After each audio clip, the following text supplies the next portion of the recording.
Sucedeu que, ouvindo Sambalá, que edificávamos o muro, ardeu em ira e se indignou muito e escarneceu dos judeus. E falou na presença de seus irmãos do exército de Samaria. Disse: que fazem esses fracos judeus? Permitir-se-á isso? Sacrificarão? Acabá-lo-ão num só dia? Vivificarão dos montões do pó as pedras que foram queimadas? Está com eles Tobias, o amonita, e estava com eles, e disse: ainda que edifiquem, vindo uma raposa derrubará facilmente o seu muro de pedra.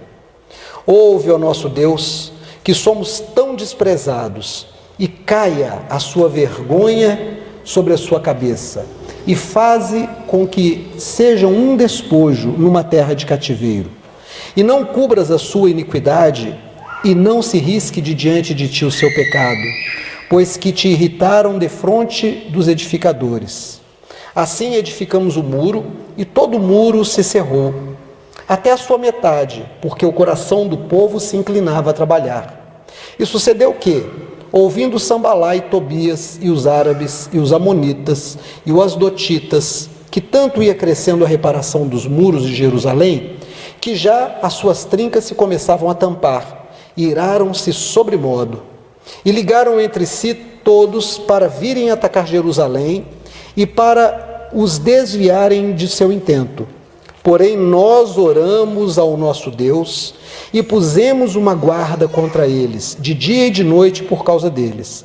Então, disse Judá: já desfaleceram as forças dos acarretadores, e o pó é muito, e nós não poderemos edificar o muro.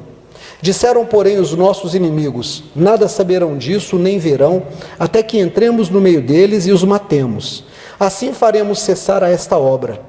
E sucedeu que, vindo os judeus que habitavam entre eles, 10 vezes nos disseram que, de todos os lugares tornavam a nós. De todos os lugares tornavam a nós. Pelo que pus guardas nos seus lugares baixos, por detrás do muro, e nos altos, e pus o povo pelas suas famílias com as suas espadas, e com as suas lanças, e com os seus arcos. E olhei, e levantei-me, e disse aos nobres, e aos magistrados, e ao resto do povo: não os temais, mas lembrai-vos do Senhor grande e terrível, e pelejai pelos vossos irmãos, vossos filhos, vossas mulheres e vossas casas.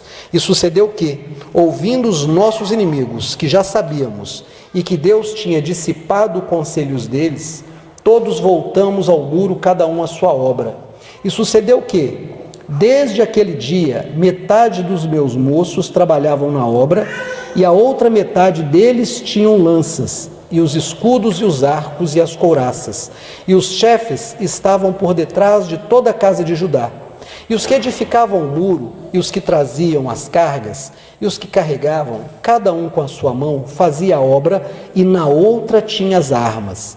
E os edificadores, cada um trazia a sua espada, e cingida ao lombo, e edificavam. E os que tocavam trombeta estavam junto comigo. E eu disse aos nobres, e aos magistrados, e ao resto do povo: grande e extensa é a obra, e nós estamos separados do muro, longe uns dos outros. No lugar onde ouvirdes o som da buzina, ali vos ajuntareis conosco. O nosso Deus pelejará por nós. Assim, trabalhávamos na obra, e metade deles tinham as lanças, desde a subida da alva até o sair das estrelas.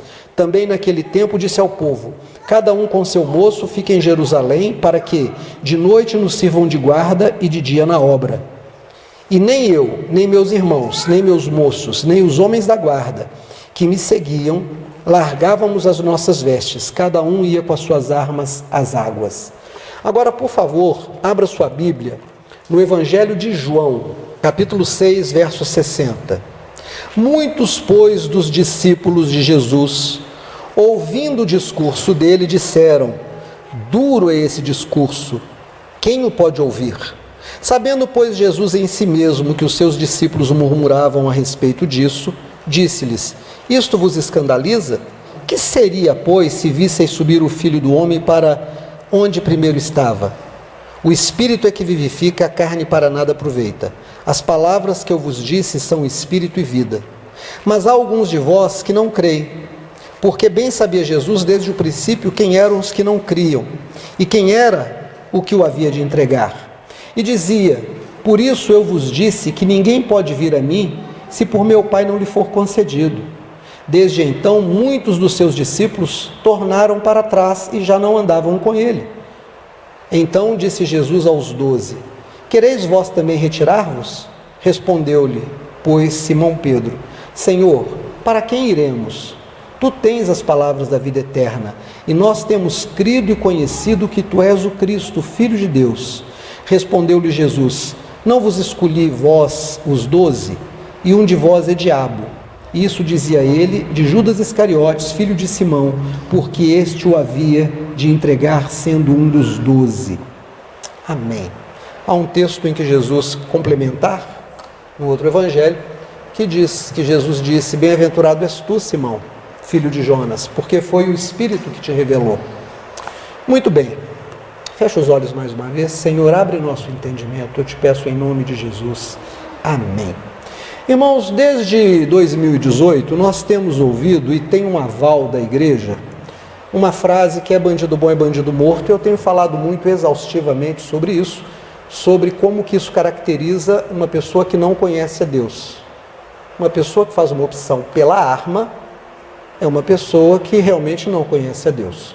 Mas nós lemos um texto em que Neemias, que volta a Jerusalém, cidade que havia sido vencida numa guerra de muitos anos atrás, que foi queimada, onde só ficaram velhos e doentes, os seus homens fortes, as suas mulheres fortes haviam sido deportadas. Ele volta, por intervenção de Deus, para reconstruir os muros que haviam sido queimados. No texto que nós lemos, ele faz uma opção de usar armas. Então eu conversava agora com a Natasha e dizia para ela: olha, quando a gente estuda história, a gente precisa se prender ao contexto. Nós não podemos pegar um contexto de 1000 anos, 2000 anos, 3000 anos, 50 anos atrás e aplicar nos dias de hoje como se não houvesse passado o tempo. Porque passado o tempo, nós evoluímos, nós adquirimos entendimentos novos, nós vemos coisas que no passado não era possível as pessoas daquele momento verem.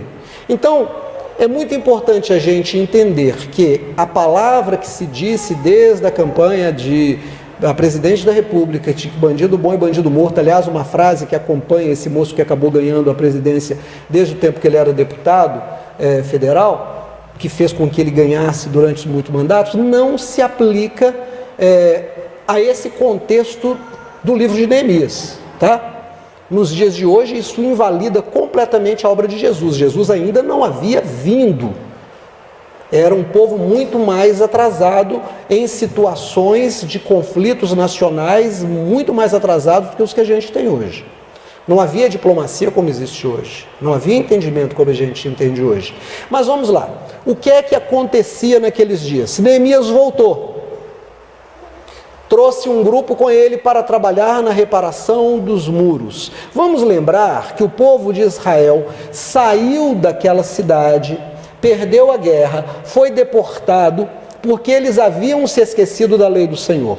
Eles haviam se desviado da essência da mensagem da lei de Moisés.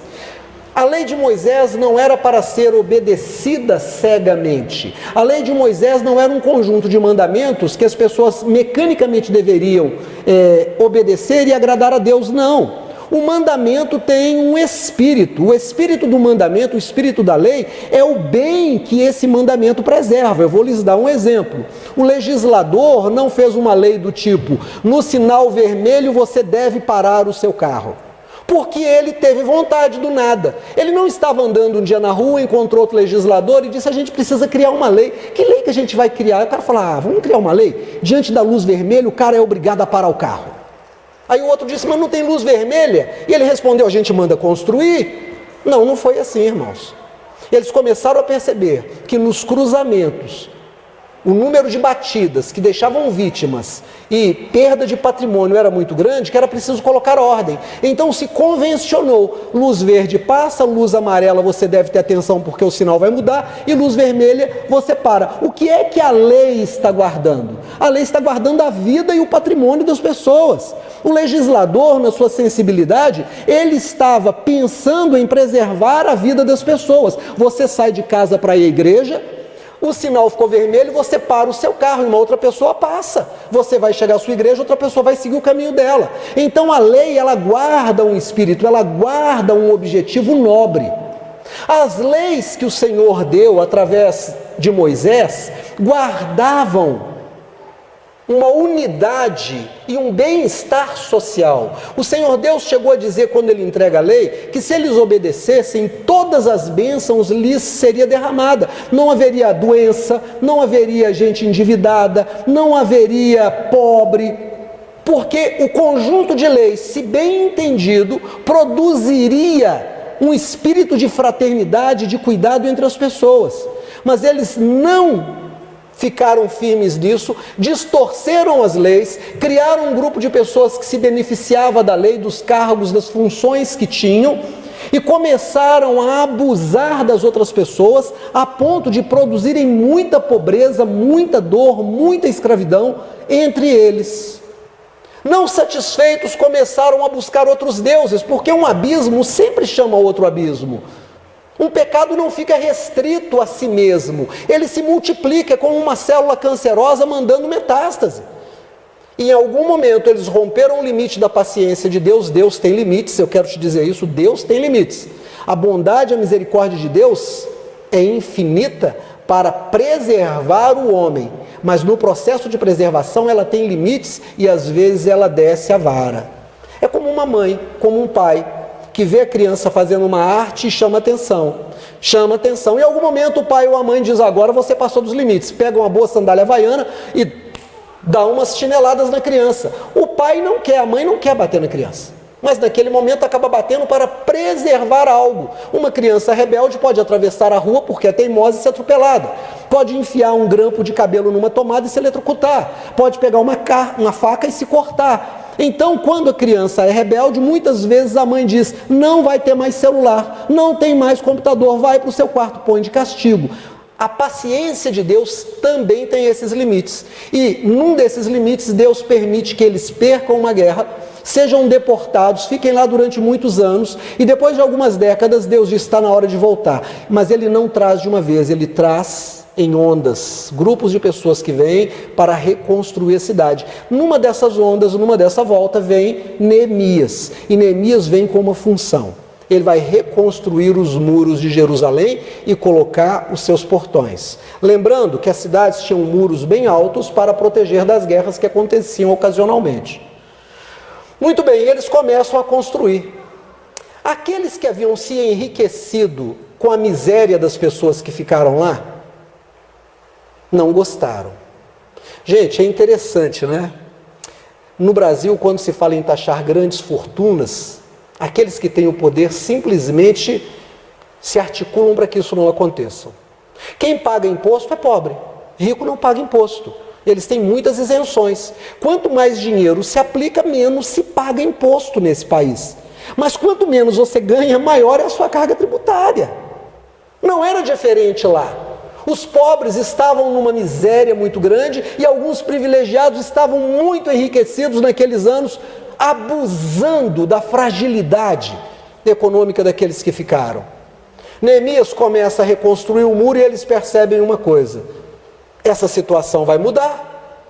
Está se falando de um Deus que faz justiça, está se falando de um Deus dos nossos ancestrais, que cobrava daqueles mais ricos que não colhessem todos os seus campos, mas deixassem aquilo que caiu no chão, aquilo que estava na beira da estrada, alguma coisa nas árvores, para que o estrangeiro, o órfão, a viúva, pudesse pegar, o pobre, o necessitado, não tivesse fome, mas pudesse comer. Eles começaram a ficar muito preocupados e resolveram que tinha que acabar com aquela obra. A obra tinha que acabar. Então eles resolveram que, em algum momento, eles dariam em cima dos trabalhadores, matariam aqueles homens e destruiriam a obra que eles haviam começado. Alguém zombando disse: olha, o muro de pedra que eles estão fazendo é tão fraco, mas é tão ruim, que até um bichinho que passar vai jogar no chão. Irmãos, naquele momento, essa notícia chega para Neemias. Neemias era um comandante, Neemias era um estrategista. Lá na terra onde ele servia como escravo, ele era um copeiro, ele era alguém que servia ao rei diretamente. Deus deu graça a ele diante do rei, e ele recebe poder do rei para voltar e reconstruir os muros. Era um homem de grande competência, era um grande engenheiro, era um grande militar, era um grande estrategista, como eu disse.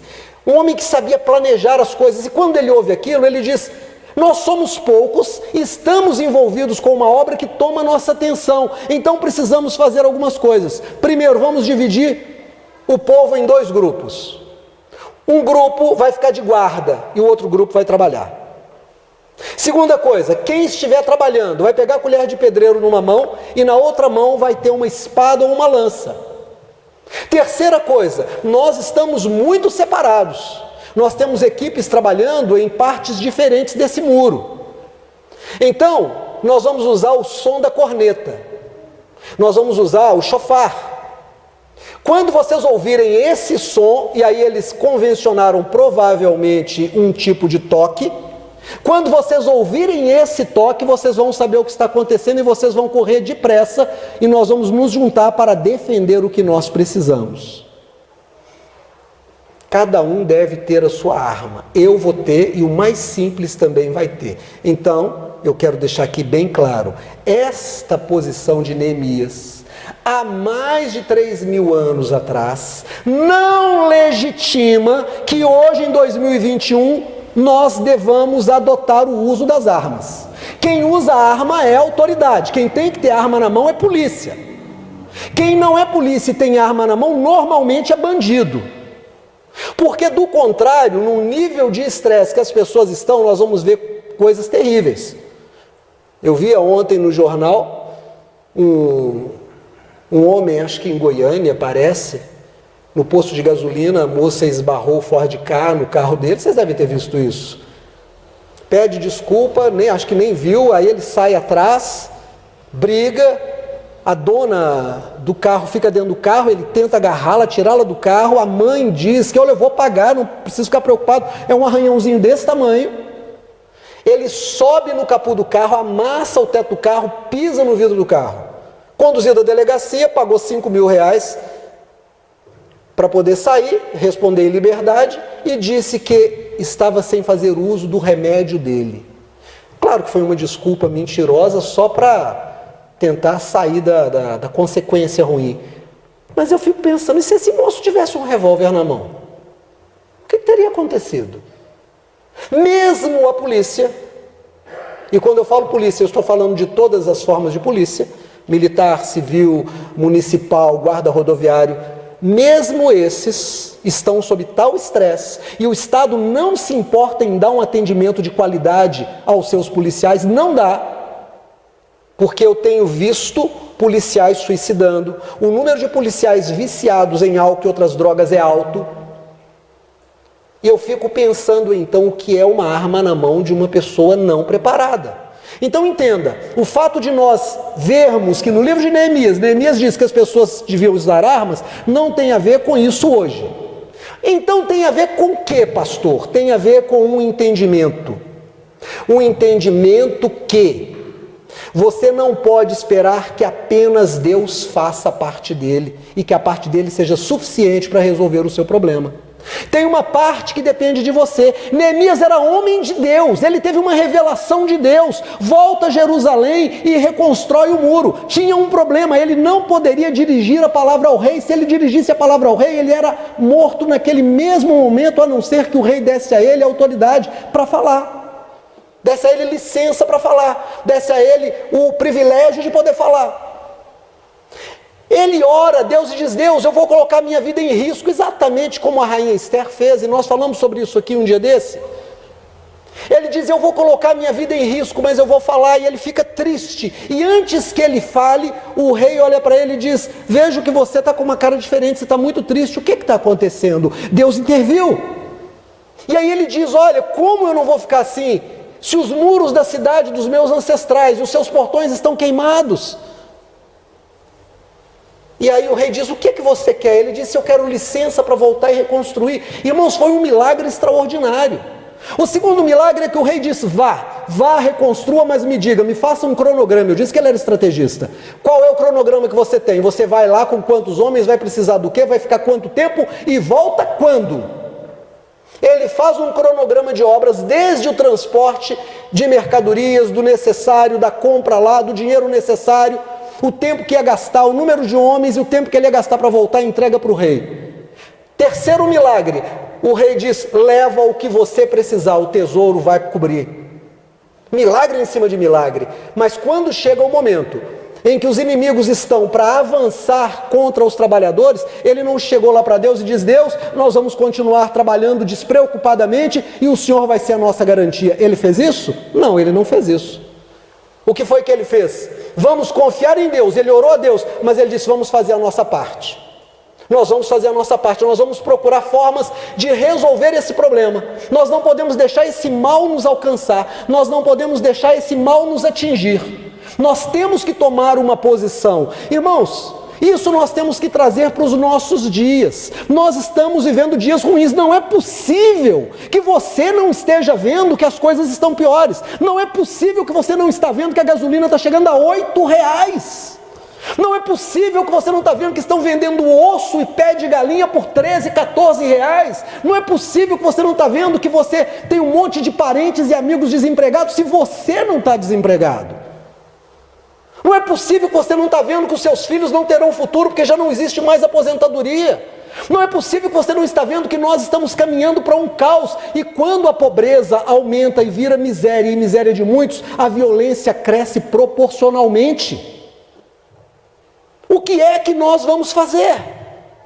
Vamos orar, como Neemias orou. Mas nós temos que buscar as armas para mudar essa situação. Óbvio que eu não estou falando do revólver, eu não estou falando da espingarda, eu não estou falando da faca, eu não estou falando disso. Eu estou falando de algo que o desenvolvimento nos concedeu. O que é que o desenvolvimento nos concedeu? Outros instrumentos para mudar as nossas realidades sociais. Sabe o que é que mais a gente ouve? Eu não entendo dessas coisas, o que eu posso fazer? A pergunta não é o que eu posso fazer, a pergunta é o que é que você não está fazendo para que a coisa continue desse jeito. Ah, mas eu vou orar e vou confiar em Deus, é pouco. É pouco. Se fosse suficiente, Neemias orava e ficava quietinho. Se fosse suficiente, Esther orava e ficava quietinha.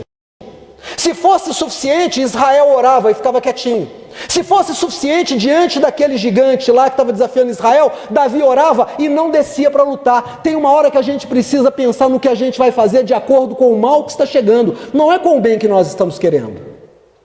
O bem que nós estamos querendo está garantido na ação de Deus a nosso favor. Mas o mal que nós tememos, nós temos que tomar posições. Ora, o que é que Deus espera de mim e de você, senão que nós sejamos sal e sejamos luz? E sabe o que vai acontecer? Cada um de nós vai ser responsabilizado diante de Deus pelo bem que não fez e pelo mal que produziu. A ignorância não será uma desculpa diante de Deus. Mas eu entendo que não é uma palavra que enche igreja. Uma palavra que enche igreja é uma palavra que, primeiro, vai trabalhar o seu medo de demônio, de coisas que são abstratas, o trabalho que faz na esquina, a maldição hereditária, e você fica morrendo de medo. O crente gosta de ouvir esse tipo de mensagem. Óbvio, a mensagem que trabalha com a sua avareza, com a sua vaidade. Você é filho de Deus, você merece as melhores coisas do mundo, Deus quer enriquecer você. Essa mensagem também é uma mensagem que o evangélico gosta muito, porque massageia a avareza e a vaidade. Então não é uma mensagem que agrada, porque ela diz que você é um responsável aqui na terra por aprender e saber quais são as armas que estão à sua disposição para que você mude essa realidade. E eu vou te dizer, o mal está crescendo, está nos alcançando. Está chegando cada vez mais perto de cada um de nós. Já alcançou a muitos e vai alcançar muitos mais ainda. A pobreza, a miséria, a falta de médico no posto de saúde, a falta de remédio, a falta de emprego, cada vez mais caro, tudo que você tem que comprar. Daqui a pouco nós vamos estar cozinhando com um pouquinho de álcool, nós vamos estar usando vela no lugar de luz elétrica, porque a gente não vai ter condição de pagar, porque é um desmonte de tudo aquilo que foi conquistado durante décadas. Mas os evangélicos dizem, não, essa palavra não é boa. E aí eu vou para o texto que nós lemos do capítulo 6, a partir do verso 60 até 69 do Evangelho de João. Jesus dá um discurso, ele faz um discurso, ele concede ao povo uma palavra, e as pessoas dizem, não, mas que palavra chata. Eu fico impressionado, pastor Zé, com aqueles que gostam de falar que o pastor tem que pregar. Jesus disse, vocês me chamam de mestre, vocês estão certos, eu sou. Eu sou. Mas como que crente bola murcha gosta de falar o que o pastor não deve pregar? Então vira pastor. Abre uma igreja. Arruma um caixote de laranja, sobe nele e vai pregar. Jesus prega uma palavra e as pessoas dizem, duro esse discurso. Quem que pode aguentar? Que palavra ruim. Não, nós não queremos ouvir essa palavra não, e a Bíblia diz, muitos foram embora. Sabe por quê? Porque a mensagem de Jesus era a mensagem que o Pai mandou entregar. Não era a mensagem que agradava às pessoas, era a mensagem que elas precisavam ouvir. As ameaças são muito interessantes. Eu vou sair da igreja. Eu vou sair da igreja. Irmãos, isso é mais velho do que qualquer coisa. O texto que nós lemos no capítulo 6, João diz que muitos, pois, já não andavam com ele. Jesus chega para os discípulos e diz assim, vocês não querem ir embora também não? Sabe uma coisa que o pastor não pode fazer? É ficar refém de igreja. Nossa, se eu pregar essa mensagem, aquele grupo ali não vai gostar. Mas se eu pregar essa, aquele grupo não vai gostar. Puxa vida, isso aqui a gente não fala sobre isso, porque tem aquele outro grupo. Irmãos, espera aí, nós vamos pregar o quê? Então o pregador, ele precisa pregar a palavra que Deus coloca no coração dele. Ah, mas eu vou sair, o que a gente pode fazer? Jesus não pode fazer nada. Você está com a Bíblia aberta no livro de João? Por favor, abra aí se não tiver. João capítulo 6, verso 60. Muitos, pois, dos seus discípulos, ouvindo isso, disseram, duro é esse discurso, quem aguenta? Quem pode ouvir? Sabendo, pois, Jesus em si mesmo que muitos dos seus discípulos murmuravam a respeito disso, disse-lhes, isso vos escandaliza? Aí você vai mais um pouquinho para frente, verso 66. Desde então, muitos dos seus discípulos tornaram para trás e já não andavam com ele. Então disse Jesus aos 12, quereis vós também retirar-vos? Já não andavam, tinham largado. Se Jesus, que é Jesus, que é o Senhor, pregou uma palavra e algumas pessoas não gostaram e resolveram mudar de mestre, eu quero lembrar a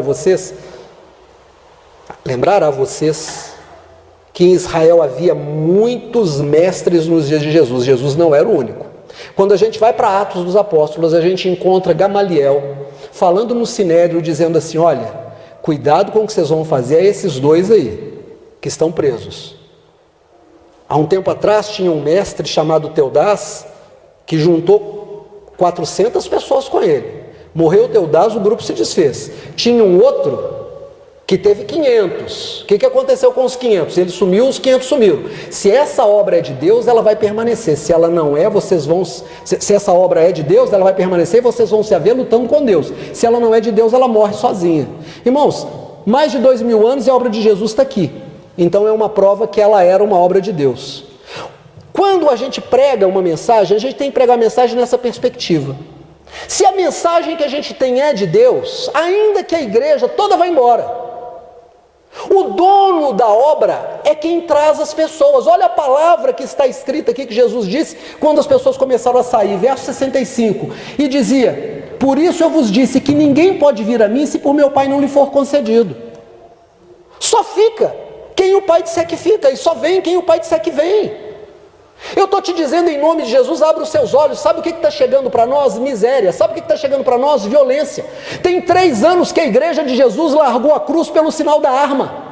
Tem 3 anos que os principais pastores e líderes evangélicos desse país se juntaram ao poder e estão defendendo o indefensável, pregando aquilo que não se pode pregar. Pastor, mas essa não é a mensagem que a gente quer ouvir. Pelo amor de Deus, eu não sei o que você quer ouvir, eu tenho que pregar o que Deus me manda pregar. Eu estou te pregando que a sua pobreza e a violência na sua porta estão chegando. Se você não abrir os seus olhos e não dizer Deus, e não disser a Deus, Deus, por que eu estou aqui? Por que eu estou nesse momento? E se você vem à escola dominical, e muitos não vieram, se você tivesse vindo, você teria estudado conosco hoje na carta aos Efésios. No capítulo número 1, que o Paulo escrevendo diz assim: vocês podem, porque já exercitam o amor caridoso e a fé, ter a consciência da esperança da vossa vocação em Cristo. Você pode buscar de Deus o que é que Deus espera para ter te colocado nesse tempo, nesse lugar. Você pode chegar e dizer a Deus, Deus, por que é que eu estou aqui? O que é que eu devo fazer? Se você esperar a resposta, porque, irmãos, Deus dialoga. Não adianta você apenas falar, eu oro todo dia, mas você ora e não ouve a resposta, você sai. Chama-se devocional porque a gente deve devotar a Deus um tempo. E tu, quando orares, entra no teu quarto, fecha a porta, fica ali um tempo. Não vale zap de oração. Senhor, eu estou aqui te agradecendo em nome de Jesus pela noite maravilhosa de descanso que o Senhor me deu, ponto. Aproveito e agradeço pelo café da manhã, estava maravilhoso, mas se puder ser menos calórico eu agradeço. E eu te peço a bênção do Senhor pelo resto do dia. Mandou o zap e já sai para trabalhar. Não funciona. Se você fala com Deus, espere a resposta. Entre na presença de Deus, dê a Deus o tempo dele trabalhar no seu espírito. A Bíblia diz, calai-vos e sabei que eu sou Deus. Calai-vos, entra no silêncio, calai-vos, para de falar um pouco. Ouve Deus falar com você, deixa Deus trabalhar com você, deixa Deus trazer visão, deixa Deus trazer sonho, deixa Deus trazer revelação, deixa Deus falar ao seu coração, ao seu ouvido, à sua consciência. Deixa Deus falar através da música, através do silêncio, através da leitura da palavra, através da lembrança, através da pregação que você ouviu. Senhor, por que eu estou em 2021 num país que está crescendo em miséria? Você não viu miséria ainda? Anda pelo centro da cidade, pelos bairros. Dá uma olhada no número de pessoas dormindo debaixo das marquises. Olha o número de pessoas que estão nas esquinas vendendo balinha, vendendo de tudo. Essa semana eu saí para almoçar com uma amiga minha, gosto muito dela, a gente não se via há muito tempo, aí marcamos um encontro e fomos almoçar juntos, fomos bater um papo.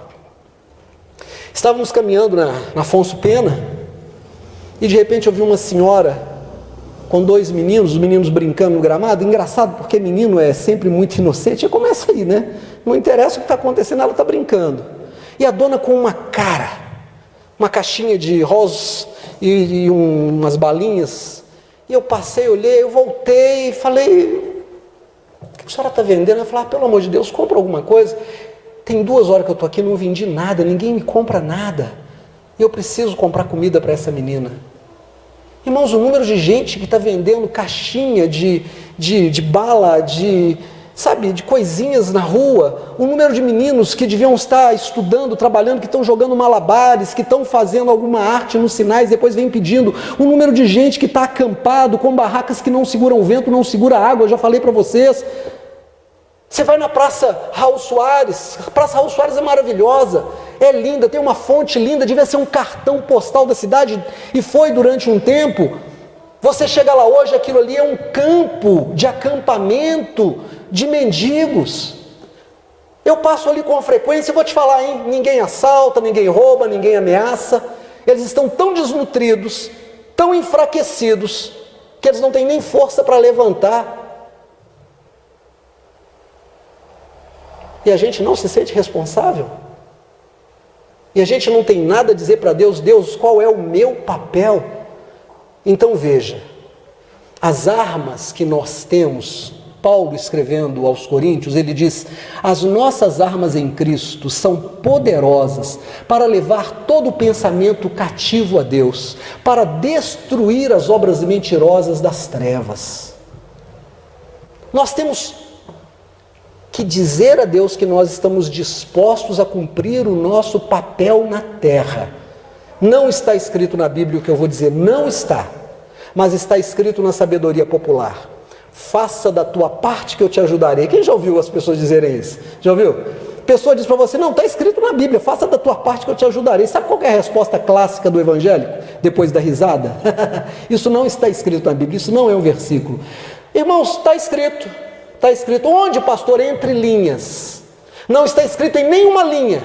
Está escrito entre linhas. Está escrito no livro de Neemias. Neemias disse: eu farei da minha parte, vou botar a espada aqui no bolso, vou botar o escudo aqui, com a outra mão eu trabalho. Com um olho eu olho o peixe, com o outro eu olho o gato. Foi o que a Esther fez. Qual é o teu papel nos dias de hoje? O que é que Deus espera de você? Pergunte a Deus. Não se esconda atrás do não saber. Eu não sei o que eu posso fazer. Então pergunte a Deus e esteja disposto a fazer. Porque se você não fizer, eu vou te dar a resposta que o tio da Esther mandou para ela. Talvez Deus tenha te levantado para te usar nesse tempo. Se você não usar, fica sabendo que o mal vai te alcançar. E Deus vai levantar alguém melhor do que você. Mas a obra dele ele vai fazer. Porque ele está despertando muitas pessoas. Alguns, muito poucos, pregam essa mensagem desde lá de 2018 até um pouco menos. Outros perceberam o erro e mudaram no meio do caminho. E outros, tardiamente agora, já estão mudando também o seu discurso. Não importa, Deus está falando por muitas bocas. Então, em nome de Jesus, saiba que Deus te levantou para essa hora.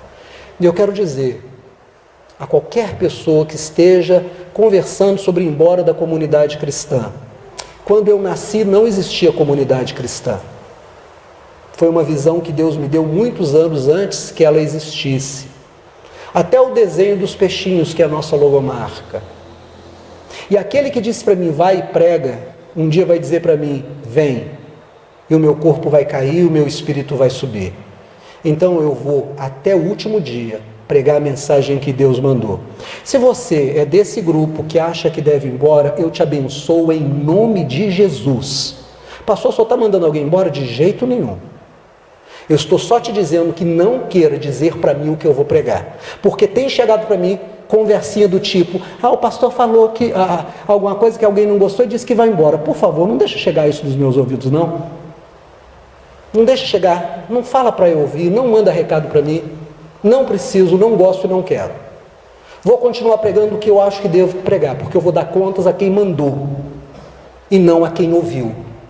Quem ouviu tem duas alternativas: crer, como Pedro, quando Jesus disse: se você não quer ir embora não, ele disse: para quem iríamos se só tu tens as palavras da vida eterna? E ouviu de Jesus: bem-aventurado és tu, porque quem te revelou não foi carne e sangue, mas meu Pai que está no céu. Ou fazer como os outros: dura essa palavra, eu vou embora. Irmãos, o que eu não posso é não ser fiel àquele que me mandou pregar, pregando a mensagem que ele mandou. Amém?